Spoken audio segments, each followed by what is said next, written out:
गाउँ सहर सारा गुन्जाउने यो हो रेडियो सान्वी 96.4। Radio Sandhi 96.4।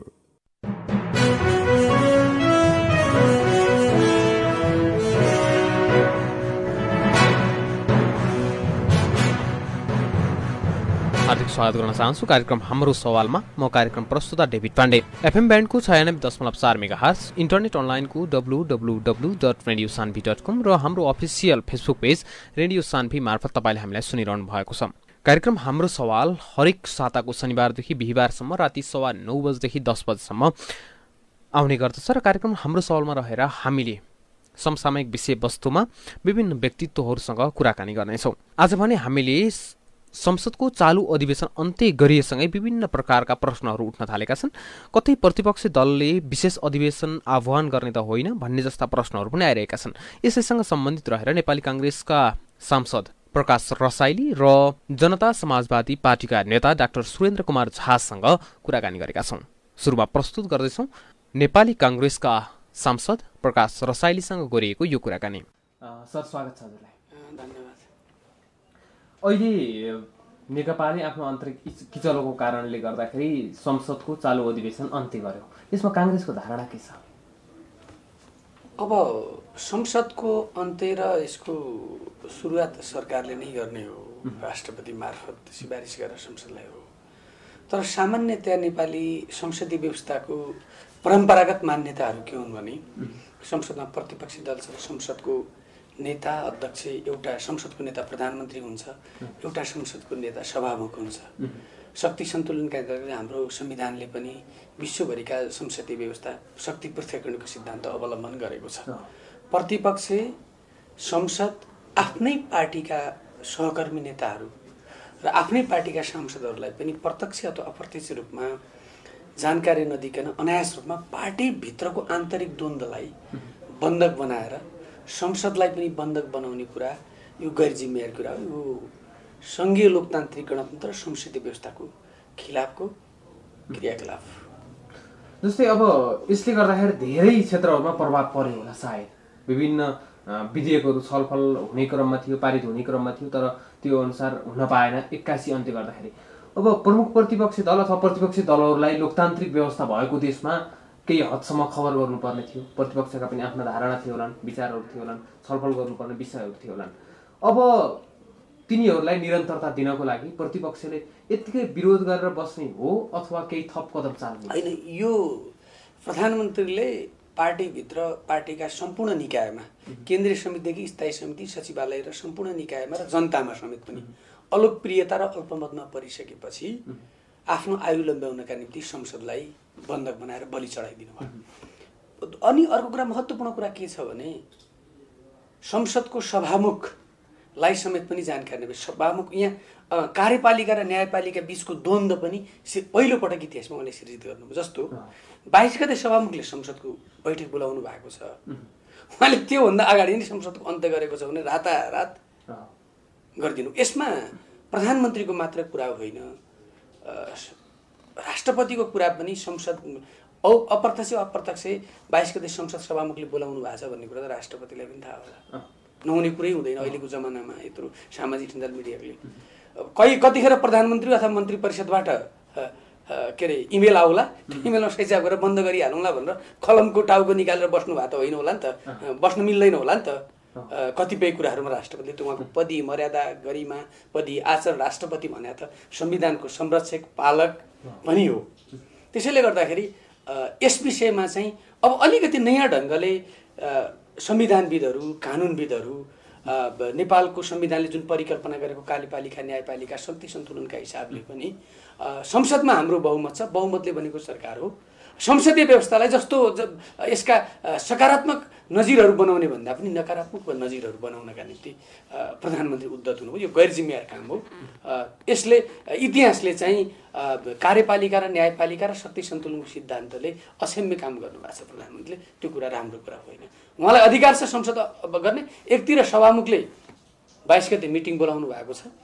दोस्रो कुरा उहाँले चाहिँ रातारात पार्टीभित्रको द्वन्द्वलाई त्यसलाई डिफेन्स गर्न नसकेर त्यसलाई त्यसका विरुद्ध लड्न नसकेर संसदबाट उहाँले आफूलाई असुरक्षित महसुस गर्नुभयो र संसदलाई अन्त्य गर्नुभयो। त्यो एकदम त्यसकोमा आज आम नागरिक, हामी प्रतिपक्षी दल मात्र होइन, आम नागरिक नेपाली जनता उहाँकै पार्टीभित्र र पार्टी बाहिर पनि आज यसैको वरिपरि चाहिँ चियो चर्चो र बहस भइरहेको छ। यसमा चाहिँ प्रधानमन्त्रीलाई गैर जिम्मेवार काम गर्नुभयो। यसले गर्दाखेरि के कामहरू प्रभावित भयो नि? होइन, अब पहिलो कुरा अहिले मानव सभ्यता, दोस्रो विश्वयुद्धपछि मानव सभ्यतामाथि र कोभिड-19ले ठुलो चुनौती थपिदिएको छ। नेपालमा पनि त्यसबाट हामी अछुतो रहन सकेनौँ। सरकार भ्रष्टाचार जस्तो जघन्य अपराधमा सुल्लुममा डुबेको छ। त्यसै गरी तपाईँले नागरिकता विधेयक बहसको विषय थियो। मधेस केन्द्रीय दलहरू, काङ्ग्रेसले पनि केही कुराहरू र संविधानसँग जोडिएका कुराहरू, नागरिकता भनेको राष्ट्रिय सहमति कायम गर्ने विषय हो। जसरी हामीले लिपुलेख लिम्पियाद्वारा आफ्नो राष्ट्र भन्यो भने चाहिँ नागरिकता पनि एकदम जे भयो। त्यस्तै गरी दोस्रो कुरा के थियो भने हामीले धेरै सङ्कल्प प्रस्तावहरू संसदमा दर्ता गराएका छौँ। जस्तो आज 18,000मा खाडी मुलुकबाट फर्किने नेपालीहरू 54,000 पैसा तिरेर बसेका छन्। त्यो विषयमा पनि सङ्कल्प प्रस्ताव पेश भएका थिए। संसदमा सोती घटनाको जो नरसंहार 21औं शताब्दीमा नेपाली समाजलाई चुनौती दिने र हामीले गरेका परिवर्तन क्रान्तिमा माथि नै धावा बोल्ने एउटा जातीय रूपमा जघन्य अपराध घटेको थियो। त्यो घटनाको प्रतिवेदन पनि हामीले संसदमा बुझाउनु पर्ने, त्यसलाई पनि बहसको विषय बनाउनु पर्ने। या अब धेरै घटनाहरू थिए, जस्तो निजामती सेवा ऐनका विषयहरूमा थिए। धेरै ऐनहरूको बारेमा संसदमा छलफल गर्नुपर्ने, बहस गर्नुपर्ने र सरकारलाई संसद चलिरहेको थियो अवस्थामा चाहिँ सङ्कट सुचारू भएको अवस्थामा सरकारलाई जनता सिङ्गो 3 करोड नेपाली जनताको प्रतित्व गर्ने सार्वभौम सत्ता संसद थलो, सरकारलाई खबरदारी गर्न, जनताका आवाज बुलन्दबद्ध गर्ने संसद थलो। सरकारलाई राम्रो नै हुन्थ्यो, त्यसले खबरदारी हुन्थ्यो। तर सरकार चाहिँ यसबाट आफूलाई असुरक्षित महसुस गर्नुभयो। प्रधानमन्त्रीले संसद चलिराख्यो भने कहिले आफ्नो कुर्सी फुत्किने त होइन कि भन्ने कुराहरू। अहिले त उहाँ त अरू कुरा पनि जस्तो राष्ट्रपतिलाई पनि जोडिराख्नु भएको छ। त्यो त एकदम राष्ट्रपतिका प्रति राष्ट्रपतिले केही कुराहरू पदीय मर्यादा, गरिमा र पदीय आचरण अनुसार गर्नुपर्ने कामहरू दोस्रो कार्यकाल जब उहाँले प्रारम्भ गर्नुभयो, जब नेकपाको 2/3 बहुमतको नजिकको जनमत आयो, त्यसपछिका क्रियाकलापहरू उहाँका निकै विवादित हुँदै गएका छन्। उहाँ नेपाली जनताको राष्ट्रपति बन्नु पर्थ्यो, त्यो पनि बन्न सक्छ। उहाँ नेकपाको मात्र राष्ट्रपति होइन, उहाँ सिङ्गो केपी ओली गुटको मात्रै राष्ट्रपति बन्ने प्रयास गर्नुभयो। पछिल्ला क्रियाकलापले हेर्दै गर्दाखेरि अहिले तपाईँहरूले हेर्नु भएको छ, जस्तो चिनिया राष्ट्रपति हिजो नै परराष्ट्र मन्त्री नारायण काजी श्रेष्ठ, कृष्ण महरा, त्यसै गरी हाम्रै पार्टीको प्रकाश शरण महत परराष्ट्र मन्त्री भएको बेलामा, उपेन्द्र यादव भएको बेला पनि विदेशी राजदूतहरूले अब जुनसुकै राजनीतिक दलका नेताहरूलाई भेट्न, राष्ट्रपति प्रधानमन्त्रीलाई भेट्न पनि अनुमति लिनुपर्ने भन्ने जो हाम्रो एउटा आन्तरिक सहमति भएको थियो, सिधै चिनिया राजदूतले चाहिँ राष्ट्रपतिलाई भेट्नु भएको, दलका नेताहरूलाई भेट्नु भएको। यी कुराहरूले पनि त राष्ट्रपति कहीँ न कहीँ सत्ताको सत्ताको चलखेलमा पनि उहाँ देखिनु भएको। जस्तो हिजो योभन्दा आजभन्दा 1 वर्ष अगाडि को कुरा हो, जस्तो 2टा अध्यक्ष उहाँ साँची नै बस्नुभयो। स्थायी समितिको बैठक चलिरहेका बेला मन्त्रीहरू, स्थायी समितिका सदस्यहरू दौडेर राष्ट्रपतिहरूका पनि पुग्नुभयो। त्यति मात्र होइन, यो संविधानले राष्ट्रपति संविधानको पालक, संविधानको संरक्षक पनि भनेको छ। जस्तो भ्रष्टाचारको विषय आउँदै गर्दा राजनीतिक दलका नेताहरूलाई बोलाएर उहाँहरूले छलफल गर्नु पर्थ्यो। राष्ट्रपति के हो यो? अब मौलिक हकसँग जोडिएका विषय, प्रेस स्वतन्त्रतासँग जोडिएका जो संविधानसँग, संविधानको बर्खिलापका विधेयकहरू आउँदै गर्दाखेरि राजनीतिक दलसँग छलफल परामर्श गर्नुपर्थ्यो, जसले संविधानको रक्षा गर्नुपर्छ। तर सूचना प्रविधि विधेयक आउँदा, मिडिया काउन्सिलका विधेयकहरू आउँदै गर्दा, नागरिकता सम्बन्धी विधेयक आउँदै गर्दा अस्ति एउटा छलफल गराउनु हो। यस्ता विषयहरूमा राष्ट्रपति कहीँ कतै चुक्नु भएको हो कि? जस्तै अब हजुरहरूले त्यति धेरै विधेयकहरू अथवा सङ्कल्प प्रस्तावहरू अघि कुरा गर्नुभयो, यीहरू प्रस्तुत गर्ने भनेर भन्नुभएको थियो। यो लोकतन्त्रकै धज्जी उडे जस्तो भयो नि त, प्रतिपक्षलाई सल्लाह नगरिकन जुन मन्त्री परिषदले कदम चाल्यो, प्रधानमन्त्रीले जुन कदम चाल्नुभयो, त्यस्तो लाग्दैन? होइन, यसमा 2-3वटा कुरा छ। मेरो अलिक फरक मत के छ भने, नेपालका कम्युनिस्टहरू जन्मजात लोकतन्त्रवादी कोही पनि होइनन्। प्रचण्ड 52 सालपछि रूपान्तरमा 10 वर्ष जनयुद्धपछि 62-63 सालको 12 बुँदे सहमति मार्फत सङ्घीय लोकतान्त्रिक गणतन्त्रमा संसदीय व्यवस्थामा रूपान्तरण भएर आउनुभएको। केपी ओली 28 सालको जनविद्रोहबाट मदन भण्डारीले जब 2049 सालको महाधिवेशनपछि लोकतान्त्रिक संसदीय व्यवस्थालाई प्रयोग गर्दै जनवादी केन्द्रतिर जाने भन्ने बाटोबाट आउनु भएको। हो उहाँ आफूलाई अहिले अब्बल तहको उहाँहरू लोकतन्त्रवादी आफूलाई सम्झिनुहुन्छ। बहुमत भएपछि विधि विधान लोकतान्त्रिक मान्यता मूल्य परम्परा यसका मूल्य मान्यताहरूले जता पनि कुल्चिए हुन्छ भन्ने कुराले त समग्रमा लोकतन्त्रमाथि नै धज्जिउडेको पनि हामीले महसुस गरेका छौँ। तर यसमा एउटा कुरा के पनि हुँदो रहेछ भने यसले समग्र रूपमा सत्तामा बस्ने राजनीतिक दल र उहाँहरूलाई नेपाली जनताका बिचमा राम्रो चाहिँ गरेको छैन। जस्तै अब यही संसदकै कुरा गर्दाखेरि संसद अन्त्य भयो, तपाईँहरूका ती विचारहरू ती छलफलहरू तपाईँले प्रस्तुत गर्ने सङ्कल्पहरू बाँकी नै छन्। अब कतै काङ्ग्रेसले विशेष अधिवेशनको आह्वान गर्ने तयारी छ? होइन, यसमा 2-3वटा कुरा छन्। जस्तो हामीले मूल्य वृद्धि विदेशबाट नेपाली नागरिकहरू जसले हिजो खरबौँ पैसा नेपालमा रेमिटेन्स भित्राउँ त्यसकोबाट राज्य पालेर बसेका नेपाली युवाहरूलाई स्वदेश फर्काउनु पर्ने मूल्य वृद्धि गरेर सङ्कल्प प्रस्तावहरू थिए। जस्तो संविधानसँग जोडिएका विधेयकहरू जस्तो नागरिकता सम्बन्धी विधेयकहरू, धेरै विधेयकहरू जस्तो कोभिड-19 का विरुद्ध लड्नुपर्ने सरकारलाई संसदले खबरदारी गर्नुपर्ने, जनताको जीवनमा आज नेपाली नागरिकहरू विदेशमा सिमानादेखि विदेशका एयरपोर्टहरूमा तडपिएर बस्नु परेको छ। तिनका बारेमा संसदमा छलफल गरेर सरकारलाई सजग गराएर हिँड्नु पर्ने बेलामा अब विशेष महाधिवेशन माग गर्ने विषयमा मधेस केन्द्रित दलहरूसँग पनि हाम्रो पार्टीका नेताहरूले छलफल गर्नुभएको, यसका हामी छलफलकै प्रक्रियामा छौँ। यो कति उपयुक्त हुन्छ हुँदैन भन्ने विषयमा चाहिँ छलफलको प्रक्रियामा छौँ र विशेष महाधिवेशन बोलाएर सरकारलाई संसदका प्रति र जनताका प्रति उत्तरदायी गर्ने कुरामा हामी सकारात्मक छौँ। तर अहिले नै विशेष महाधिवेशन बोलाइहाल्नुपर्छ, अगाडि बढ्नुपर्दछ भन्ने कुरा निर्णय भएको छैन। जस्तै अस्ति नेपाली काङ्ग्रेस र जनता समाजवादी पार्टीको भेटघाट भयो, छलफल भयो, बैठक भयो, त्यसले केही कुराहरू निचोड निकाल्यो? होइन, विशेष महाधिवेशन संसदको विशेष महाधिवेशन बोलाउने भन्ने विषयमा छलफल पर्याप्त बहस भएको छ र त्यसलाई कहिले बोलाउने, कसरी बोलाउने, कुन मुद्दाहरूमालाई अगाडि लिएर जाने, कसरी लिएर जानुपर्दछ भन्ने कुरामा एकिन निर्णयमा हामी पुगिसकेका छैनौँ। तर त्यसमा हामी सकारात्मक छौँ। विशेष अधिवेशन जहाँसम्म बोलाउने प्रक्रियामा हामी छलफल अब अरू प्रतिपक्षी दलहरूलाई सँगै लिएर जानुपर्ने त प्रमुख प्रतिपक्षी दलको भूमिका नै हो र हामी त्यसका प्रति सकारात्मक छौँ। जस्तै नेपाली राजनीतिमा अब हिजो अस्तिको केही दिन यतापट्टि घटना अनि योभन्दा अगाडि वैशाखमा भएको घटनाले गर्दाखेरि चिनिया राजदूतको जुन प्रकारको सक्रियता छ, विशेष गरेर सत्तारूढ दलमा आन्तरिक किचलो हुन थाल्यो भने चिनिया सक्रियता अथवा राजदूतको सक्रियता बढ्ने, त्यस पछाडि चाहिँ त्यो विवाद मत्थर हुँदै जाने, जुन योभन्दा अगाडिपट्टिको जुन वैशाखको मध्यतिरको घटनाले देखायो, त्यसपछि अहिले पनि करिब त्यस्तै देखाउँदैछ। कतै वैदेशिक हस्तक्षेप अथवा चिनिया सरकार नेपालमा हाबी हुन थालेको त होइन? होइन, अब यस्तो अब वैशाखको महिनाको तपाईँले घटना गर्नु, वैशाखको महिनामा एउटा विदेशी राजदूत, पूर्व प्रधानमन्त्री, पूर्व पार्टीका अध्यक्षहरू नेताहरू घरमा दौडेर हिँड्ने भनेको कुरा त त्यो खुल्लमखुल्ला वैदेशिक हस्तक्षेप हो। जबसम्म राजनीतिक दलहरू सार्वभौम हुँदैन तबसम्म मुलुक सार्वभौम हुन्छ संसदीय व्यवस्थामा। हामी राजनीतिक कर्मीहरू, हाम्रा सरकारहरू, हाम्रा प्रधानमन्त्रीहरू, हामीले निर्माण गरेको संसदहरू, प्रधानमन्त्रीले भन्नु भारतले मलाई हटाउन खोजेको छ भन्नु, अब अहिले जनता के भारतले हटाउन खोजेको भन्ने कुरामा त चाइनाले जोगाउन खोजेको देखियो नि त, होइन? यो सक्रियताले त चिनिया राजदूतले दलका नेताहरूलाई मात्रै भेट्नु भएन, राष्ट्रपतिलाई समेत भेट्नुभयो। राष्ट्रपतिले बोलाएर उहाँले भेट्नुभयो कि राष्ट्रपतिलाई उहाँले भेट्न चाहनु? यो कुरा त गम्भीर कुरा हो नि, यहाँ छ नि त कुरा। त्यसैले वैदेशिक हस्तक्षेप, राष्ट्रियता भनेको भूगोल मात्र होइन, जनता पनि हो। जनता र भूगोल हामीले केही दिन अगाडि लिपुलेख लिम्पियाधुरालाई हाम्रो नक्सामा गाभेर एउटा राष्ट्रिय एकता पनि प्रदर्शन गऱ्यौँ आफ्नो भूगोलका निम्ति।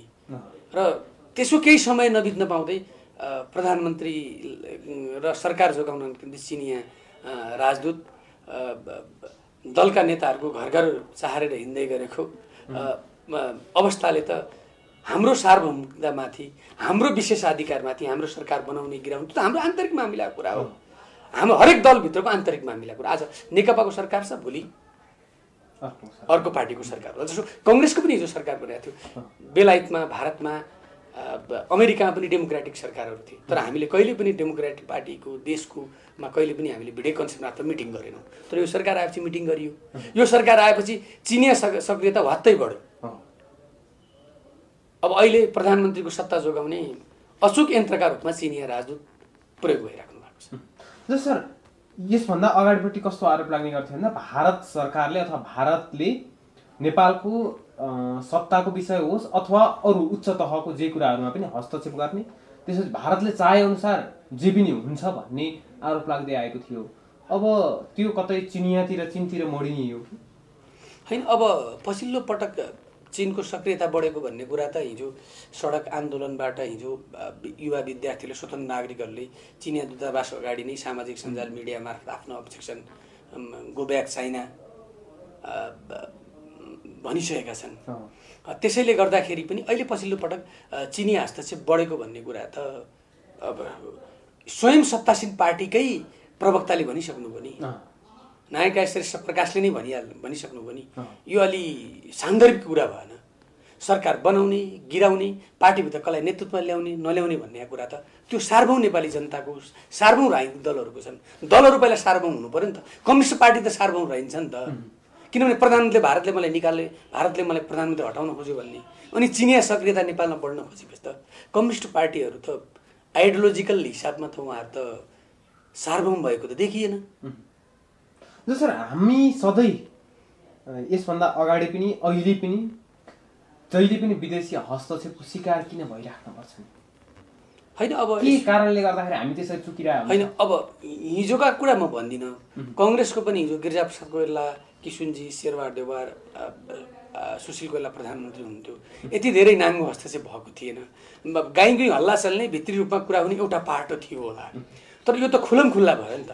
किनभने हाम्रो नेताहरू, अहिले सत्तासीन पार्टीमा भएका नेताहरूको स्वनिर्णय गर्ने क्षमतामाथि नै प्रश्न उठ्यो कि अरूको, हाम्रो देशको सरकार बनाउने, गिराउने, हाम्रो पार्टीभित्र नेतृत्वमा कसैलाई ल्याउने नल्याउने भन्ने कुरा विदेशी राजदूतले आएर निर्णय गरिदिने, विदेशीहरूले आएर निर्णय गरिदिने भनेको कुरा त यो त एकदम दुःखद कुरा हो नि। यही बिचमा काङ्ग्रेस किन दरिलो तरिकाबाट उभिन सकेन प्रतिपक्षको भूमिकामा? होइन, हामी त सरकार उभिन सकेन, सरकारले जनताको मनमनमा पुग्न सकेन। जसरी घोषणापत्रमा समावेश गरिएका विषयहरू थिए अथवा विभिन्न समयमा आउने घटनाक्रम जस्तै कोभिड-19 को विषयमा पनि सरकार जनताप्रति उत्तरदायी भएन भनेर विरोधका आवाजहरू आउन थालेका छन्, आलोचनाहरू भइरहेका छन्। यो बिचमा काङ्ग्रेस पनि प्रतिपक्षको भूमिकामा जति दरिलो तरिकाबाट आवाज उठाउनु पर्थ्यो त्यो अनुसार आवाज होइन। यस्तो छ, यसमा म तपाईँलाई अहिले हरेक राजनीतिक दलभित्र 36 सालको आन्दोलनको पुस्ता र 46 सालको आन्दोलनको पुस्ताको फ्युजनको नेतृत्व छ अहिले संसदमा, सडकमा र राजनीतिक दलहरूमा।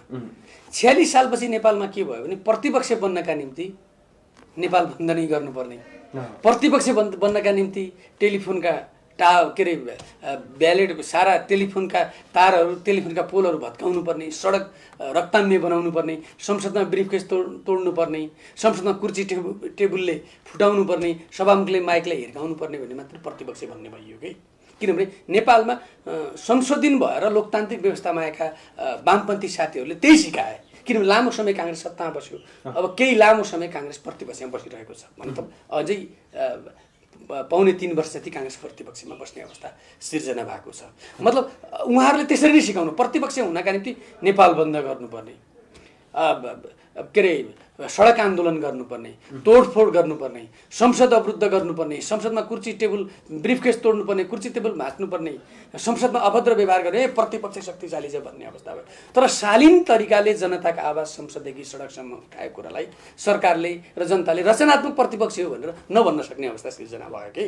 हामीले चाहिँ हिजो वामपन्थीहरूलाई सरकारमा बसेर संसदीय व्यवस्थाका बारेमा, संसदीय व्यवस्था कच्चो हुन्छ भन्ने कुरा चाहिँ हामीले उहाँहरूको के अरे रूपान्तरण गर्ने प्रक्रियामा थियौँ। अब प्रतिपक्षमा बस्दा कस्तो हुनुपर्दछ भन्ने कुरा त्यो पनि रूपान्तरण गर्नुपर्ने जिम्मेवारी हो नि त नेपाली कङ्ग्रेसको। तर त्यति रचनात्मक तरिकाबाट प्रतिपक्षको भूमिका पनि त देखिएन नि त। अब यसो सुन्नुहोस् तपाईँ, जसो कोभिड-19 का विरुद्ध संसदमा भ्रष्टाचार भएको कुरा हामीले नै उठाएको, तपाईँहरूलाई भनौँ। अब वाइट बडीको बारेमा कुरा हामीले नै उठाएको, पावर लाइन डेडिकेटेड लाइनको विषयमा 9 अरब पैसा सरकारले उठाउनु पर्दछ भने हामीले नै उठाएका हौँ। एनसेलको करको विषयमा चाहिँ संसदमा हामीले नै यो कुरा उठाएका हौँ। विदेशमा रहेका 50औं लाख नेपालीहरूलाई स्वदेश फर्काउनु पर्दछ भने संसदमा संकल्प प्रस्ताव पनि हामीले नै ल्याएका हौँ। जस्तै मूल्य वृद्धिका बारेमा सरकार के अरे भ्रष्टाचारमा चुर्लुममा डुब्यो, नागरिकलाई दिनुपर्ने सेवा सुविधा राज्यले उपलब्ध गराउन सकेन, नागरिकप्रति उत्तरदायी हुने संसद हामीले पर्याप्त आवाज उठायो। यहाँ त नेपाली समाजको मनोविज्ञान के छ भने प्रतिपक्ष भनेपछि सडक ठप्प गर्नुपर्ने, प्रतिपक्ष भनेपछि सडकमा रगत बगाउनु पर्ने र सडकबाटै सरकारलाई सडकमा ल्याउनु पर्ने, सरकारलाई अपदस्थ गर्नुपर्ने। 58 देश कम्युनिस्टहरूले हाउस अवरुद्ध गरेर जननिर्वाचित प्रधानमन्त्रीलाई हटाएको इतिहास त छँदैछ नि। हामीले केपी ओलीलाई 5 वर्षका लागि नेपाली काङ्ग्रेसलाई प्रतिपक्षमा बस्ने, नेकपालाई सत्तामा बस्ने जिम्मेवारी नेपाली जनताले तोकेर जनमत दिएका हुन् नि त। अहिले हामीले संसदमा अवरुद्ध गरेर टेलिफोनका बुथ भत्काएर सडक ठप्प बनाएर अब संसद ठप्प बनाएर गरेको भए तपाईँहरूले नै के सोध्नुहुन्थ्यो भने काङ्ग्रेसले 2/3 सरकार जनताबाट अनुमोदित सरकारलाई चल्न नदिने तपाईँहरू सडकबाट र संसदबाट फाल्छु भन्ने यो तपाईँहरूको अतिवादी चिन्तन भएन भन्नु तपाईँहरूले नै सोध्नुहुन्थ्यो। हामी शालीन र रचनात्मक प्रतिपक्ष भावनाले काङ्ग्रेस प्रतिपक्ष जस्तो नै देखिएन भनेर हाम्रा प्रति नै यो प्रतिप्रश्न भयो कि हजुरहरूले यति धेरै आवाजहरू उठाउनु भयो, हामी पनि देखिरहेका छौँ, अरू जनताहरूले पनि देखिरहेका छन्, तर त्यसलाई अन्तिम बिन्दुसम्म पुगिरहेको छैन नि। कुनै पनि जति कुराहरू उठाउनु भयो अन्तिम बिन्दुसम्म पुग्न होइन। अब नेपालमा जस्तो भ्रष्टाचारको कुराहरू गरौँ, तपाईँले म भनौँ नेपालका संवैधानिक निकायहरूले गर्नुपर्ने, मूल्य वृद्धि सरकारले गर्नुपर्ने, मूल्य नियन्त्रण विदेशमा रहेका नागरिकहरूलाई नेपाल फर्काउने सरकारको दायित्व हो, भ्रष्टाचार रोक्ने सरकारको दायित्व हो। त्यो दायित्व त प्रतिपक्षले गर्दैन नि त। प्रतिपक्षलाई त वेटिङ गभर्नमेन्ट वाचडगको भूमिकामा रहन्छ प्रतिपक्ष। उसले जनताले बुझ्ने गरी सरकारले गरेका कमी कमजोरीहरू 5 वर्षमा जनतालाई सजग गराउने, सरकार संविधानसँग जनताप्रति अनुत्तरदायी हुन सरकारलाई सही बाटोमा हिँडाउने दायित्व प्रतिपक्षको। तर सरकारले गर्ने कर्म चाहिँ प्रतिपक्षले गर्न सक्दैन कि। तपाईँलाई म भनौँ एउटा भ्रष्टाचारको केसमा एउटा पूर्व न्यायाधीशकोमा सरकारले के अरे छानबिन समिति गठन गर्यो, संयोजक उहाँले चिठी नै पाउनु भएन कि, चिठी नै पाउनु भएन। 45 दिनमा प्रतिवेदन बुझाउने भने चिठी नै पाउनु भएन। त्यो त हामीले प्रतिपक्षले गर्ने कुरा आयो नि त। यो त जनताले अब हुने 3 वर्षपछि जनताका बिचमा मुद्दा बन्छ नि। व्हाइट बडीको मुद्दा बन्छ, न्यारो बडीको मुद्दा बन्छ, बालुवाटारको जग्गाको विषयमा राजनीतिक मुद्दा बन्छ, त्यही भएर नेपाली एपी ग्रुपको मुद्दा, एपी ग्रुपको ओम्नी ग्रुपको मुद्दा, भ्रष्टाचारका मुद्दाहरू त सांसद अपहरणको मुद्दा। जस्तै नेपाली काङ्ग्रेसले दबाब दिनुपर्ने हो, तर जति चाहिने दबाब हो त्यति पर्याप्त दिए जस्तो लाग्छ कि लाग्दैन हजुरहरूलाई? होइन, तपाईँहरू पत्रकार भनेको प्रतिपक्षको पनि प्रतिपक्ष हो, सत्ताको मात्रै प्रतिपक्ष होइन नि। आज तपाईँहरूले पनि गर्न सक्नु भएन भनेर मलाई सोधिराख्नु भएको छ नि त। मेरो पनि त प्रतिपक्ष हो नि, म प्रतिपक्षको एउटा जनप्रतिनिधि भएका हिसाबले सत्ताको पनि प्रतिपक्ष, प्रतिपक्षको पनि प्रतिपक्षको भने त मिडिया नै हो नि। हो, तपाईँले जति गर्न सक्नु भएको छैन, गर्नु भएन मलाई भनिराख्नु भएको छ। मभन्दा त बढी तपाईँले सत्तासँग प्रश्न सोध्ने अधिकार हुन्छ र गर्न नसकेका कुरा पनि भन्नुहुन्छ। त्यसैले सबै जनतालाई सन्तुष्ट हुने गरी गर्न नसकेको भन्ने कुरा जुन तपाईँहरूले गर्नुभएको छ, काङ्ग्रेसले संसदमा जनताका आवाजहरू पर्याप्त मात्रामा उठाएको छ, तर सरकार नै जनताप्रति उत्तरदायी छैन र उत्तरदायी हुन पनि चाहन्न। तपाईँहरूलाई भनौँ एउटा मास्क ल्याउने कुरामा त यो देशमा यत्रो धेरै भ्रष्टाचार जनताले लगाउने मास्कको विषयमा। त्यसैले गर्दाखेरि यो कुरामा चाहिँ सरकारलाई जिम्मेवार बनाउने कुरामा चाहिँ अझै पनि हामी क्रियाशील हुन्छौँ र सरकारलाई सही बाटोमा हिँडाउने लोकतान्त्रिक विधि प्रक्रिया लोकतन्त्रको बाटो छोडेर अन्यत्र जान थाल्यौँ भने सरकारलाई सही बाटोमा ल्याउने हाम्रो दायित्व, त्यसमा हामी प्रतिबद्ध छौँ। जस्तै यो काङ्ग्रेस पार्टीको कुरा गरौँ, महाधिवेशन फागुनै गर्ने भनेर काङ्ग्रेस तातिरहेको छ, सम्भव होला? होइन, अब यस्तो छ, महाधिवेशनबाट भागेर जाने हामीसँग अर्को विकल्प छैन। हामीले कोभिड-19 बीचको चुनौती त हामीलाई छँदैछ, त्यसका बीचमा पनि भोलि यसको कोभिड-19 को न्यूनीकरण हुँदै गएको अवस्थामा पार्टीले हामी सेड्युल प्रकाशन गरेका छौँ। त्यो सेड्युल अनुसार गर्ने कुरामा हाम्रो पार्टीको केन्द्रीय समितिले निर्णय गरेर अगाडि बढिसकेको छ। अहिले नै हुन्छ हुँदैन भनेर यसलाई नकारात्मक कुरातिर जाने भन्दा पनि सकारात्मक कुरामा लाग्ने हो र भोलि अब अझै फागुन 7 गतेपछि पनि हामीसँग अझै 6 महिनाको विकल्प छ। त्यो बीचमा भयो भने पनि हाम्रो पार्टीको एउटा संवैधानिक अडचन पनि फुकाउनु पर्ने र हामीले हाम्रो पार्टीलाई र हाम्रा भातृ संस्था हाम्रा शुभेच्छुक संस्थालाई र नेपाली जनता र हाम्रा पार्टीका कार्यकर्तालाई नयाँ क्रियाशील सदस्य थप्नुपर्ने र हामीले आफू पनि सङ्घीय ढाँचामा हाम्रो पार्टीलाई हाम्रा भातृ संस्थालाई रूपान्तरण गर्नुपर्ने भएको हुनाले यो महाधिवेशन यो मितिमा गर्नका निम्ति हामी दक्षचित्त भएर लाग्छौँ। अब केही समयपछि महाधिवेशनको सेड्युल सर्ने अवस्था सिर्जना भयो भने त्यसपछि तपाईँहरूले सोध्ने कुरा त छँदैछ। तर आजका दिनसम्म हाम्रो पार्टीको केन्द्रीय समितिले निर्णय गरेको छ, हामी त्यसको प्रक्रियामा अगाडि बढ्छौँ। हस्, थ्याङ्क यू सो मच। धन्यवाद। र अबको पालोमा जनता समाजवादी पार्टीका नेता डाक्टर सुरेन्द्र कुमार झासँग गरिएको यो कुराकानी। सर, स्वागत छ हजुरलाई। धन्यवाद। सर, अहिले नेकपाको आन्तरिक किचलोले गर्दाखेरि संसदको चालु अधिवेशन अन्त्य भयो। यसमा जनता समाजवादी पार्टीको धारणा के छ नि? यो जुन ढङ्गले संसद अन्त्य गरिएको छ, सभामुखको पनि जानकारी बिना प्रधानमन्त्रीजीको सिफारिसमा सम्माननीय राष्ट्रपतिज्यूबाट जुन यो चालु संसद अधिवेशन अन्त्यको घोषणा जुन भएको छ, यो नेपालको लोकतान्त्रिक संसदीय अभ्यासमा पहिलो पटकको यो यस्तो घटना हो र यसले हाम्रो संसदीय मूल्य मान्यता माथिको प्रहारको रूपमा चाहिँ हामीले यसलाई लिएका छौँ र सँगसँगै यसले लोकतान्त्रिक व्यवस्थालाई कमजोर गरेको छ र संसदीय व्यवस्थामा सभामुख भनेको संसदको लिडर को हिसाबले बाइपास गरिएको जुन छ, यसले संसदलाई पनि कमजोर तुल्याएको छ र यो चाहिँ नै लोकतान्त्रिक मूल्य मान्यतामाथिको प्रहार हो। यस्तो गरिनु हुँदैन थियो जुन गरिएको छ। अर्को चाहिँ बैठक 22 गते तोकिएको अवस्थामा जुन ढङ्गको यो निर्णय लिएको छ, यसले हाम्रो संसदीय अभ्यासलाई कमजोर तुल्याएको छ। जस्तै तपाईहरूले देखेको जुन प्रकारको गल्तीहरू छन्, यत्तिकै गल्ती गर्यो सरकारले अथवा यो लोकतान्त्रिक मूल्य मान्यताको विपरीत भयो, यो पहिलो अभ्यास यसरी गलत ढङ्गबाट गरियो भनेर तपाईँहरूले भनिरहने हो, अथवा अरू केही विकल्प पनि छन् कि अर्को अधिवेशन कुर्ने हो अथवा यही अधिवेशनमा विशेष अधिवेशन बोलाउने हो, के हो नि? होइन, अब यस्तो छ, यो नेपालमा चाहिँ जहिले पनि स्पष्ट बहुमतको सरकार पनि 5 वर्ष चल्न सकेको छैन र खास गरिकन पार्टीहरूको आन्तरिक समस्याले नै सरकारहरू ढलेको छ। अहिले पनि नेपाल कम्युनिस्ट पार्टीको आन्तरिक समस्याले यो चाहिँ नै उहाँहरूमा समस्या छ र जसको चाहिँ नै सारा नेपाली जनताले चाहिँ दुःख भोगिराखेको छ। कोरोनाको समस्या छ, बाढी पहिरोको समय आइसक्यो, सरकारले गति लिनुपर्ने हो, त्यो किसिमको ठोस गति लिन नसकेको अवस्थामा यसरी हठात संसदमा पनि जनताको आवाज उठाउने एउटा चाहिँ थलो, त्यसलाई पनि यसरी बन्द गरिनु भनेको आफैमा चाहिँ दुःखद हो। यसलाई जति भर्त्सना गरे कम हुन्छ। तर यहाँले भन्नुभयो जस्तै अब यो कुराहरू चाहिँ संसद चलेको अवस्थामा हामीले त्यो कुरालाई आवाज त्यहाँ उठाउने हो। अर्को तपाईँहरू जस्तै सञ्चार माध्यमबाट चाहिँ जनतालाई हामीले सुसूचित पनि गरिरहेका छौँ। तर अब प्रतिपक्ष पार्टीहरूसँग अब हाम्रो सरसल्लाह पनि भइराखेको छ। आवश्यक परेको खण्डमा हामी त्यो कदम पनि चाल्छौँ। विशेष अधिवेशन बोलाउन पनि सरकारले हामीले दबाब दिन सक्छौँ। एउटा त्यो बाटो पनि छ।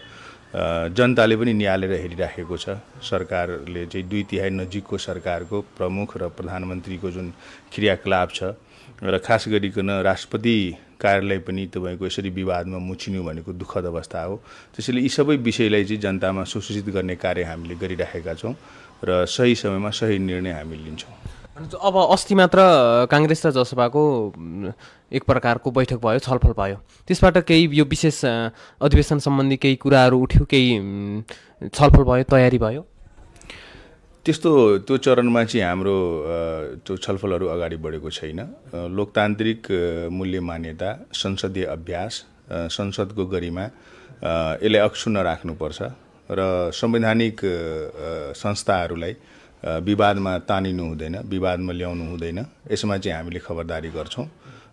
यो विषयहरूमा चाहिँ हाम्रो छलफल जारी छ र निरन्तर संवादमा छौँ हामी। यसले गर्दाखेरि यो चालु अधिवेशन बिना तयारी अन्त्य गर्दाखेरि खबर प्रतिपक्षहरूसँग पनि सल्लाह नगरिकन, सभामुखहरू राष्ट्रिय सभाका अध्यक्षसँग सल्लाह नगरिकन यसरी आतुरमा अथवा हतारमा जुन प्रकारले संसदको चालु अधिवेशन अन्त्य गर्यो, यसले गर्दाखेरि कस्ता कस्ता काम कारबाहीहरूमा प्रभाव परेको छ नि? कस्ता विधेयकहरू पास गर्नु नै पर्ने थियो अड्किएका छन्? यो त देखिराख्नु भएको छ नि। अब नागरिकता विधेयक चाहिँ एक त त्यो संसदीय समितिमै त्यो विवादित थियो, त्यसपछि पनि अब त्यसलाई पास गरेर संसदमा लिएर जानुपर्ने हो, छलफल गरी पेश गर्नुपर्ने हो।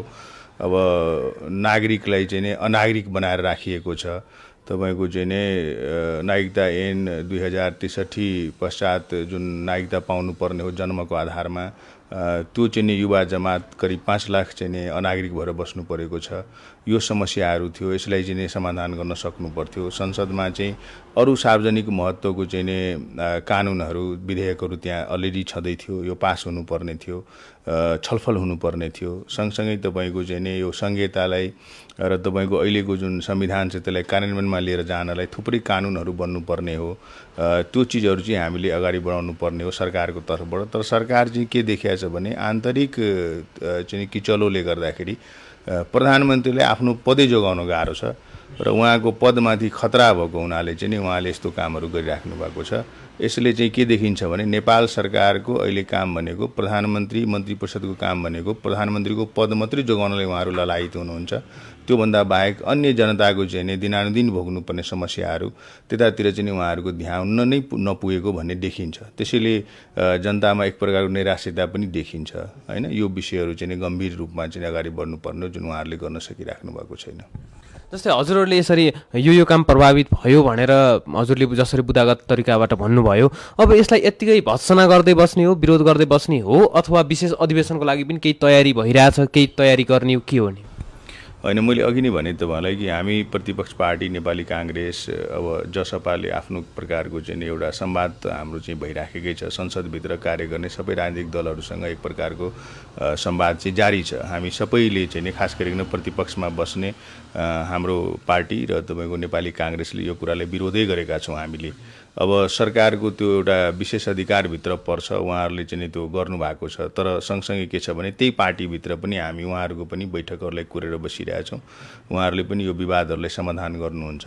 लोकतान्त्रिक मूल्य मान्यता, संसदीय गरिमा, संसदीय व्यवस्थाले अक्षुण्ण राखेर चाहिँ उहाँहरूले अगाडि बढ्नुहुन्छ र त्यो ढङ्गले चाहिँ उहाँहरू अगाडि बढ्नु भएन भने हामी सङ्घर्षको अन्य कार्यक्रमहरू चाहिँ अगाडि बढाउँछौँ। जस्तै कस्तो हुन सक्छ सङ्घर्षको अन्य कार्यक्रम बन्न?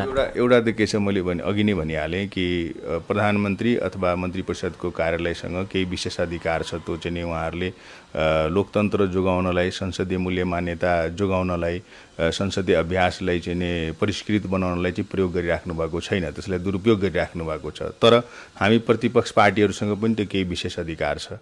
जस्तै तपाईँको राष्ट्रपति कार्यालय समय तपाईँको बारम्बार विवादित हुँदै आएको छ। अब हाम्रो संविधानले त्यहाँ परिकल्पना गरेको छ कि राष्ट्रपतिलाई पनि तपाईँको महाभियोग लगाउन सकिन्छ अथवा त्यो प्रस्ताव छलफलको लागि ल्याउन सकिन्छ। 1/4 सङ्घीय संसदको चाहिँ सदस्यहरूले त्यो निवेदन दिँदाखेरि त्यो पनि सम्भव छ, विषय चाहिँ प्रवेश गराउनै पर्छ। त्यस्तै तपाईँको विशेष अधिवेशन बोलाउनलाई पनि हामीले चाहिँ यस्तै कानुनमा टेकेर त्यो संवैधानिक परिस्थितिलाई टेकेर चाहिँ हामीले त्यो पनि बोलाउनुहोस् भनेर बाध्य पार्न सक्छौँ सरकारलाई। अब तपाईँले एउटा इङ्गित के गर्नुभएको छ भने अब सडकमा जाने जहाँसम्म सवाल छ, अब कोरोना छ, मान्छे जीवन मरणको दोसाँधमा छ, लकडाउनको अवस्था छ, जनतालाई चाहिँ घरमा थुनेर सरकारले जुन जवाफदेहिता निर्वाह गर्नुपर्ने हो त्यो देखिँदैन हैन। अब यसले चाहिँ के देखिन्छ भने सरकार चलाउने पार्टी आन्तरिक किचलोले गर्दाखेरि देशलाई उहाँहरूले चाहिँ बन्दी बनाएर राखिराख्नु भएको छ। थुप्रै मैले भने नि थुप्रै कानुनहरू छ त्यहाँ विचाराधीन, जसलाई चाहिँ हामीले पारित गर्नुपर्ने हो। त्यो सबै विषयहरूलाई चाहिँ उहाँहरूले ओझेलमा पारिदिनु भएको छ। आफूलाई अप्ठ्यारो हुने बित्तिकै तपाईँको त्यो राष्ट्रवादी बन्नलाई चाहिँ यो नक्सा प्रकरण चाहिँ उहाँले गर्नुभयो, तर त्यसको फलोअप चाहिँ भइराखेको छैन। अब निशान छाप चाहिँ हामीले परिवर्तन गऱ्यौँ, त्यसमा एकमतले सबै पार्टीहरूले त्यो भूमिका निर्वाह गर्यो, त्यसलाई हामीले पास गऱ्यौँ। तर तत्पश्चात चाहिँ प्रमाण खोज्ने भनेर समिति बनाउनु भयो। सो यो सरकार चाहिँ के छ भने गतिहीन भइसक्यो र दृष्टिहीन भएर चाहिँ अगाडि बढेको छ। त्यसैले यो दुःखद अवस्था हो। हामी त के चाहन्छौँ भने लोकतान्त्रिक व्यवस्थामा जनताबाट चुनिएको पार्टीहरूले सकारात्मक कामहरू गर्यो र सही कामहरू गर्यो भने हामी प्रतिपक्षहरू पनि रचनात्मक रूपले सहयोग र समर्थन गर्दै जाने हो। तर त्यो ढङ्गको चाहिँ परिस्थिति निर्माण भइराखेको छैन। अहिले नेपालको आर्थिक अवस्था एकदमै थिलो अवस्थामा छ। तपाईँको कमसेकम तपाईँको 20 लाख काम गर्ने युवा जमात अथवा भन्नुहोस् न वर्किङ पपुलेसन अहिले 4 महिनादेखि चाहिँ बेरोजगार भएर बसेको अवस्था छ। प्राइभेट सेक्टरमा जुन इम्प्लोइमेन्ट थियो, खास गरिकन एडुकेसन सेक्टर्समा, फाइनेन्सियल सेक्टर्समा, तपाईँको मेडिकल सेक्टर्समा, त्यो सबै मान्छे बेरोजगार भएर बसेको छ। विदेशबाट चाहिँ नि तपाईँको स्वदेश फर्किने जनताको सङ्ख्या 3 देखि 4 लाख छ। त्यो उहाँहरू पनि तपाईँको चाहिँ श्रमजीवी चाहिँ हो, उहाँहरूको लागि पनि हामीले केही गर्न सकिरहेका छैनौँ। यो भनेको त एकदमै तपाईँको भविष्यमा विकराल अवस्था आउँदैछ। कोरोनाले गर्दाखेरि विश्वको अर्थतन्त्र नै, विश्वको जीडीपी तपाईँको 5 देखि 7% हाराहारीले घटिसक्यो र यस्तो अवस्थामा भविष्य के हुने हो भने हामीलाई थाहा छैन। यो कोरोनासँग हामी जुझ्ने अर्को कति वर्षसम्म हो अथवा कति महिनासम्म हो भन्ने हामीलाई थाहा छैन, तर कमसेकम यो आउने आर्थिक वर्ष त पुरै प्रभावित हुन्छ। यस्तो अवस्थामा सरकार चाहिँ नि सर्वदलीय संयन्त्रहरू बनाएर अथवा सबैलाई एकमत गरेर चाहिँ नि हामीले यसलाई चाहिँ नि यो चुनौतीहरूलाई हामीले सामना गर्न सक्नुपर्ने हो। त्यतातिर सरकारको ध्यान छैन। खालि के मात्रै छ भने कुर्सीमाथि खतरा भएपछि चाहिँ राष्ट्रियता खतरामा भनेर नारा लगाइन्छ र त्यो राष्ट्रियताको अफिम चाहिँ बेच्ने काम चाहिँ यो केपी शर्मा ओलीजी यसमा एकदम चतुर व्यक्ति हुनुहुन्छ, त्यो काम उहाँले गरिराख्नु भएको छ। तर यसले जनताको चाहिँ नि तपाईँको समस्या समाधान हुँदैन। यसले चाहिँ तपाईँको अब भोलि बाढी पहिरोले तपाईँको चाहिँ मान्छेको चाहिँ हताहत हुने अवस्था छ होइन। अब धेरै ठुलो चुनौतीहरू हामीले सामना गर्नुपर्ने हुनसक्छ। आर्थिक रूपले हामी एकदमै थिलो भइसकेको अवस्थामा छौँ। हाम्रो फ्याक्ट्रीहरू एक त छैन, जो छ त्यो पनि काम चाहिँ भइराखेको छैन। एकाडेमिक सेसनहरू चाहिँ नि तपाईँको भत्ताभुङ्ग भइसक्यो। यो अवस्थामा हामी समग्रतामा जनताप्रतिको अपेक्षाहरू पुरा गर्नेतिर लाग्ने कि कुर्सीको किचलोमा फसेर देशलाई बन्धक बनाउने, त्यसैले यो बन्धक बनाउने काम चाहिँ सरकारबाट भइराखेको छ, जुन दुर्भाग्यपूर्ण छ। यसको लागि हामीले बारम्बार प्रधानमन्त्रीलाई भनिराखेका छौँ र यो उहाँहरू चाहिँ सचिनुपर्छ, अर्को उपाय नै छैन हामीसँग। जस्तै हजुरले यसरी सरकारको यो कमजोरी छ, योमा सरकार चुक्यो भनेर भनिरहँदाखेरि प्रतिपक्षले पनि अथवा जनता समाजवादी पार्टीले पनि त्यही अनुसारको भूमिका निर्वाह गर्न त सकेको छैन नि। प्रतिपक्षले पनि आफ्नो भूमिका त निर्वाह गर्न सक्नु पर्थ्यो नि। यो 2-2.5 वर्षको समयमा त्यो अवस्था देखिएन। होइन, यस्तो छ, हाम्रो भूमिका त मैले तपाईँलाई भने नि, अब राम्रो काम गरेको कोरोनाको लागि चाहिँ नि हामीले त उहाँहरूले जुन चिजहरू लिएर आउनुभयो त्यसलाई हामीले सहयोग समर्थनै गऱ्यौँ। त्यसलाई हामीले विरोध गरेनौँ सरकारको नीतिलाई, किन विरोध गर्दाखेरि त्यसको औचित्य हुँदैन। अर्कोतिर हाम्रो पार्टी संयन्त्र पुरा परिचालित छ, जहाँनिर हाम्रो सङ्गठन छ त्यो ठाउँमा जनताको बिचमा रहेरै हामीले काम गरेका छौँ। अर्को अब हाम्रो पार्टीको सरकार प्रदेश नम्बर 2 मा छ, त्यहाँबाट हामीले जे सक्छौँ त्यो गर्ने प्रयास चाहिँ हामी गरेका छौँ। तर अब केन्द्रले कानुनहरू बनाइदिएको छैन। केन्द्रले चाहिँ तपाईँको सबै शक्ति चाहिँ आफूसँग राखेको छ र तपाईँको प्रदेश 2 खाली राजनीतिक संरचनाको रूपमा मात्रै छ। निर्वाचित व्यक्तिहरू हुनुहुन्छ तर अधिकारहरू छैन। एउटा कर्मचारीले पनि हामीले सरुवा गर्न सक्दैनौँ, ल्याउन सक्दैनौँ। एउटा तपाईँको सचिव लेभलको, उपसचिव लेभलको मान्छेको पनि विधा स्वीकृति केन्द्रबाट हुन्छ। त्यसैले आफ्नै प्रकारको चुनौतीहरू छ। हामीले नगरेको होइन, हामीले हाम्रो कार्यहरू गर्दै गर्दाखेरि पनि हाम्रो त अलिक सीमितता हुन्छ। मा बसिसकेपछि त अलिकति तपाईँको सीमितता त हुन्छ होइन काम कार्यक्षेत्रको। त्यस हिसाबले हामीले गरिरहेका छौँ। अब अहिलेको अवस्थामा हामीले यो सबै चिजलाई चाहिँ नै छोडेर अब सडक सङ्घर्षमा जाउँ भने आफ्नै प्रकारको चुनौती छ। महामारीले कति जनता हाम्रो चाहिँ नि यो चाहिँ नि जीवनबाट चाहिँ नि ऊ हुन्छ भन्ने कुरोको ग्यारेन्टी छैन। त्यस्तो अवस्थामा संसदमा हामीले बारम्बार हाम्रो विषयहरू उठाइरहेका छौँ। संवेदनहीन भएर सरकार अगाडि बढेको छ। त्यो चाहिँ नि लोकतन्त्रको उपहासको गरिराख्नु भएको छ। सम्माननीय प्रधानमन्त्रीजी यसमा सचेत हुनुपर्छ। जस्तै मैले अहिले नेकपा किचलोले गर्दाखेरि सरकार सञ्चालनमा अत्यन्तै ठुलो असर गरिरहेछ। यो बेलामा सबै मिलेर एकै ठाउँमा उभिएर कोरोना रोकथाम र नियन्त्रणको लागि अगाडि बढ्नुपर्ने समय हो, तर त्यो अनुसार काम भने भइरहेको छैन। यो अवस्थामा तपाईँहरू पनि अब यो आन्तरिक किचलमा नलाग है, अब मिलेरै अगाडि बढ्नुपर्छ। यो अवस्थामा पछि गरौँला आन्तरिक किचलो भनेर तपाईँहरूले सुझाव सल्लाह दिने, प्रतिपक्षले पनि त्यही अनुसार भूमिका, एउटा साथीत्वको नाता पनि त देखाउन सक्थ्यो नि, होइन र? हेर्नुहोस्, यो लोकतन्त्र भनेको आवधिक निर्वाचन हुन्छ, जसले जनताको चाहना अनुसार कार्य गर्छ। जनताले उहाँहरूलाई विजय प्राप्त बनाएर फेरि ठाउँमा पुर्याउने हो। अब सरकारको मूल्याङ्कन खालि प्रतिपक्ष पार्टीले मात्रै गर्दैन, आम जनताले पनि मैले भन्दैछु आम जनताले पनि गरिराखेको हुन्छ। अब हाम्रो काम के हो भने जनतालाई सुसूचित गर्ने, सरकारलाई चाहिँ नि जति बेला प्रधानमन्त्रीजीले बोलाउनु भएको छ हामीले हाम्रो सुझाव सल्लाहहरू दिएकै छौँ। संसद चल्दाखेरि पनि हामीले हाम्रो कुराहरू राखेकै छौँ, यो जनता माझमा यो विषयहरू गइराखेको छ। तर के छ भने सरकार सञ्चालन गर्ने प्रमुख नेतृत्व उहाँ चाहिँ नि शारीरिक रूपले बिरामी मान्छे र मानसिक रूपले पनि बिरामी हुनुहुन्छ कि भन्ने चाहिँ देखिन्छ। हेर्नुहोस् उहाँको व्यवहारले, उहाँको कार्यशैलीले। त्यसैले हामीले उठाएको विषयहरूले, प्रतिपक्ष पार्टीहरूले उठाएको विषयहरूलाई कति सम्बोधन गर्नुहुन्छ र कति संवेदना अथवा गम्भीरता देखाउनुहुन्छ त्यो उहाँहरूमा भर पर्ने विषय हो र जुन त्यो सोलिडारिटी देखाउनु पर्ने हो त्यो देखिँदैन। त्यसैले यो के छ भने अहिलेको मन्त्री परिषदको अधिकांश तपाईँको मन्त्रीहरू चाहिँ भ्रष्टाचारमा मुछिएका छन् र अहिलेको सत्ताको प्रमुखको हिसाबले सम्मान्य प्रधानमन्त्रीजी चाहिँ पुरै असफल हुनुभएको छ। संसारमा काहीँ नभएको चिजहरू हाम्रो देशमा भयो र इतिहासमा कहिले यति विधि तपाईँको चाहिँ नि भ्रष्ट सरकार, भ्रष्ट मन्त्रालय चाहिँ कहिले पनि भएन। तपाईँको हुँदा तपाईँको कोरोनामा चाहिँ जनतालाई दिनुपर्ने औषधि त्यो कात्रो किन्दाखेरि त्यसमा पनि गोजी सिलाउने प्रयास चाहिँ नि अहिलेको स्वास्थ्य मन्त्रीले गरे। त्यसैले यो सबै विषयहरूको चाहिँ नि जनताले पनि एकदमै गम्भीरताको साथ चाहिँ नि त्यो हेरिराखेको छ र हामीले हाम्रो कुराहरू उठाइराखेका छौँ। तर कस्तो छ भने हामीलाई डर के लागिरहेको छ भने सरकार यसरी नै संवेदनहीनतामा अगाडि बढ्ने हो भने आम जनताको चाहिँ यो लोकतान्त्रिक व्यवस्था, संसदीय व्यवस्था प्रति नै वितृष्णा उत्पन्न हुने हो कि भन्ने डर छ। यो अहिले कोरोनासँग मात्रै लडेर हुँदैन। तपाईँको कोरोना चाहिँ एउटा कहर हो भने आर्थिक कहर त्योभन्दा पनि महत्त्वपूर्ण छ र त्यो आर्थिक कहरलाई हामीले चाहिँ मिनिमम, न्यूनतम चाहिँ तपाईँको मूल्य मान्यताहरू र न्यूनतम सेवा सुविधाहरू आफ्नो जनतालाई दिन सकेनौँ भने आम रूपमा देशभरिकै जनता चाहिँ नि तपाईँको चाहिँ नि भोलि गएर एउटा यस्तो स्थिति आउँछ कि भयावह विकराल स्थिति आउन सक्छ र त्यो स्थिति नियन्त्रणभन्दा बाहिर जान सक्छ। र त्यस्तो भयो भने तपाईँको यो व्यवस्थाप्रतिकै तपाईँको चाहिँ नि एउटा ठुलो चुनौती उत्पन्न हुन सक्छ। त्यसैले यो सबै विषयलाई बुझेर हामीले प्रतिपक्ष पार्टी नेपाली काङ्ग्रेस र जनता समाजवादी पार्टी र म त इभेन अहिले पनि के भन्दैछु भने नेपाल कम्युनिस्ट पार्टी सचिनु पर्यो। मन्त्री बन्नलाई, प्रधानमन्त्री बन्नलाई उहाँहरूले देशलाई बन्दकी बनाउनु भएन। जे गर्नु छ त्यो निकास छिटै दिनु पर्यो। खालि प्रधानमन्त्रीले जागिर मात्रै जोगाउने होइन, बिरामी मान्छे हुनुहुन्छ भने नेपाल कम्युनिस्ट पार्टीले सम्माननीय केपी शर्मा ओलीको चाहिँ प्रतिस्थापन गरेर एउटा राम्रो विकल्प दिन सक्नुपर्छ।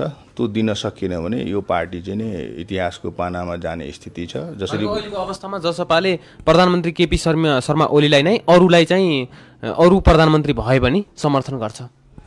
अब यो उहाँहरूको पार्टीको विषय हो। तर के छ भने प्रधानमन्त्री असफल हुनु भएको छ, उहाँकै पार्टीको नेताहरूले उहाँको राजीनामा मागिरहेछन्। हामीले त मागेको होइन। उहाँकै वरिष्ठ पूर्व प्रधानमन्त्रीहरूले राजीनामा मागिराख्नु भएको छ भने यसरी त के देखाउँछ भने उहाँ असफल हो भने त उहाँकै साथीहरूले भनिरहेछ नि त हाम्रो नजरमा त झन् असफल हो नि। उहाँ प्रतिपक्षमा बसेको हिसाबले त उहाँले केही कामै गर्नु भएको छैन। हाम्रो लागि त संविधान संशोधनको सवाल तपाईँको प्रतिगमनतिर लागेको छ यो सरकार। नागरिकतामा पाएको अधिकारले पनि खोसियो यो सरकारले हाम्रो। त्यसैले हाम्रो लागि त यो सरकार त कामै लागेको छैन। हेर्नुहोस् ओली सचिएर जानुपर्छ अथवा नेकपा सचिएर जानुपर्छ?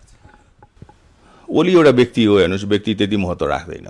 लोकतन्त्रमा चाहिँ नेपाल कम्युनिस्ट पार्टी संस्था हो। नेपाल कम्युनिस्ट पार्टी सचिनुपर्छ र नेपाल कम्युनिस्ट पार्टीले चाहिँ नि त्यो विकल्प दिनुपर्छ र यदि त्यो समयमा सही विकल्प र सामान्य केपी शर्मा ओलीको विकल्प दुईटा कारणले, एक त उहाँ बिरामी हुनुहुन्छ, उहाँ अशक्त भइसक्नुभयो, शरीर पनि उहाँको अशक्त भइसक्यो, उहाँले 2 टर्म चलाइसक्नुभयो, अहिलेको 2.5 वर्षको उहाँको कार्यशैली पनि हामीले हेऱ्यौँ। त्यो अवस्थामा चाहिँ नेपाल कम्युनिस्ट पार्टीले एउटा राम्रो विकल्प दिन सक्यो भने देशले गति लिन्छ। नेपाल कम्युनिस्ट पार्टीको पनि एउटा फेस सेभिङ गर्ने ठाउँ हुन्छ जनताको माझमा। होइन भने प्रजा परिषद जस्तो नेपाल कम्युनिस्ट पार्टी सकिन्छ जस्तो लाग्छ। भनेपछि अन्तिम प्रश्न सर, भनेपछि प्रधानमन्त्री केपी शर्मा ओलीको विकल्प खोज्नुपर्छ? निश्चित रूपले उहाँ चाहिँ नि हरेक मोडामा उहाँ असफल हुनुहुन्छ। अब उहाँलाई स्वीकार गर्ने भनेको अब कि त उहाँले त्यो औषधि खुवाउनलाई तपाईँको बालुवाटारलाई अस्पताल बनाउनु भएको छ, त्यसैको लागि राखिदियो भने मात्रै हो। बिरामी मान्छेलाई त अस्पताल छ नि, टिचिङ अस्पतालमा राख्ने, उहाँलाई सुविधा दिने, एउटा राम्रो अर्को फ्ल्याट बनाएर राख्ने उहाँलाई, होइन उहाँ बाँचुन्जेल उहाँलाई सेवा सुश्रुषा गर्ने मान्छे राखिदिने। तर बिरामी मान्छेले बालुवाटार राख्ने, बिरामी मान्छेलाई त उहाँले चाहिँ त्यो बहादुर भवनमा राख्ने, बिरामी मान्छेलाई शीतल निवासमा राख्ने भने त काम कसले गर्छ? त्यसैले काम गर्ने मान्छे चाहियो, काम गर्ने मान्छे चाहियो। उहाँ असफल भइसक्नु भएको छ। उहाँको यो गफले यो देशको विकास त भएन नि, देखिराख्नु भएको छ नि। त्यसैले नयाँ विकल्प नेपाल कम्युनिस्ट पार्टीले दिनुपर्छ भन्छौँ हामी। हस्, थ्याङ्क यू सर। धन्यवाद। हवस् त, आजका लागि कार्यक्रम हाम्रो सवाल यति नै। अर्को नयाँ श्रृङ्खला लिएर भोलि पुनः 9:15 बजे उपस्थित हुनेछौँ। तबसम्मका लागि बिदा दिनुहोस्। नमस्ते।